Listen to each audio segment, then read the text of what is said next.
Alors ici sur ChatGPT, on va essayer en fait de encore améliorer notre prompt et on va essayer tout simplement d'injecter ici une demande là où on va demander de mettre plusieurs versions. Ça veut dire que ChatGPT va nous réaliser pas uniquement une seule sortie mais plusieurs résultats. Alors, je vais prendre un exemple simple. Imaginez que voilà, nous sommes une marque d'équipements sportifs. À l'approche de la Coupe du Monde du rugby, par exemple, nous allons faire sortir une gamme de t-shirts. Et du coup, là, on va lui demander en fait de nous faire 5 versions de posts pour le lancement de cette marque-là. Donc là, ici, je vais lui dire, propose-moi 5 versions de posts pour le lancement de mon nouveau t-shirt Coupe du Monde du rugby 2023. Donc là, je lance la requête. Bien évidemment, lui, c'est une question très générale, mais surtout, j'ai demandé qu'il me propose 5 idées voilà, de posts. Et ça, c'est très très important, il va me donner des idées. Donc là, principalement, les réponses, ce sont des idées. Après, moi, je vais regarder chaque idée et voir lesquelles donc, de ces posts-là est plus intéressant pour moi. Alors, pour mieux améliorer en fait cette requête-là, je peux bien évidemment ajouter ce qu'on appelle le rôle, et ça c'est très très important. Le rôle, donc ça permet encore d'entrer en précision pour la rédaction surtout par rapport à ça. Donc du coup je vais lui demander, donc je vais lui dire comme si lui c'est un community manager, donc propose-moi 5 versions courtes, moins de 1000 caractère et efficace pour le texte suivant T-shirt Coupe du Monde rugby 2023. Et donc du coup là il va prendre le rôle de community manager, et on sait le rôle de community manager pour qu'il gère les réseaux, pour qu'il fasse une rédaction qui va attirer donc les maximum de personnes. Et du coup là vous allez voir que même la structure avec laquelle il est en train de rédiger, il a ajouté les hashtags, il nous permet tout simplement de faire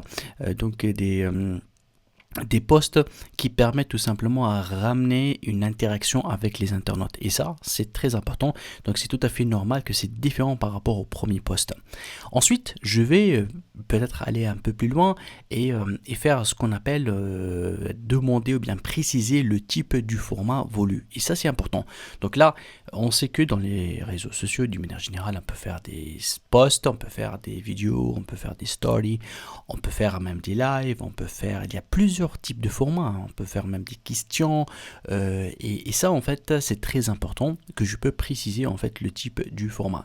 Les plus connus en fait ce sont des stories ou bien des vidéos, donc au niveau du storytelling, c'est tout simplement c'est l'art de savoir raconter une histoire. Donc du coup je peux donner une séquence de plusieurs photos, bien plusieurs aperçus, et ça c'est très important. Et même pour trouver en fait ces idées là, ces stories, ça demande en fait de temps pour réfléchir à un script, à raconter une histoire. Ça demande parfois de regarder plusieurs autres stories d'autres concurrents pour un petit peu connaître des idées. Et là, ce processus, c'est un processus créatif, donc ça prend beaucoup de temps. Et là, c'est là où il intervient le chat GPT pour qu'il puisse m'aider par rapport à ça. Alors moi, c'est comme si je vais lui demander à qu'il me fait donc 10 idées en fait par rapport à Story. Je peux prendre une story Instagram et je peux lui demander de mettre par exemple combien d'étapes, parce que dans une story, je peux savoir que je peux mettre une seule, deux, trois, quatre, cinq photos ou bien vidéos. Donc moi, je peux par exemple lui dire écrire mon script pour 5 stories, et je peux lui donner le dire, écoutez, dans le premier écran, tu vas faire ça, dans le deuxième, tu vas faire ça, dans le troisième, quatrième, cinquième, et lui, il va me donner des idées, et je peux lui dire, bien évidemment, que tu peux écrire à ça pour que je puisse le montrer, en fait, à l'attention de mon équipe CRIA. Donc, principalement, ce sont la création des idées. Donc là, du coup, on va essayer de taper ça. Donc je donne toujours, attention, le rôle. Donc là, tu es community manager, donc c'est très très important. Le format maintenant, je précise que c'est un story Instagram de 5 écrans, voilà. Et après je lui donne par rapport au premier écran, voilà, je veux que ça soit quelque chose qui attire en fait l'attention. Et par exemple le dernier écran, c'est call to action, un appel à l'action pour qu'il envoie mon boutique en ligne pour que les gens achètent. Et sans oublier que là, j'ai précisé que je veux le faire à l'attention de mon équipe CRIA. Donc par rapport à ça, donc on a ajouté le rôle, on a ajouté le format, et bien évidemment, c'est un script qui peut aller un peu plus en avant parce que j'ai demandé 5 stories c'est vrai que je vais les poster une seule fois, d'un coup, parce qu'il y a une histoire à raconter dans la première, deuxième, troisième, quatrième, cinquième, mais quand même, lui, il doit enchaîner ça pour me faire un script qui fonctionne. Donc du coup, je lance. Là, il va essayer un petit peu, vous voyez donc la rapidité parce que j'ai lui donné exactement combien d'écrans.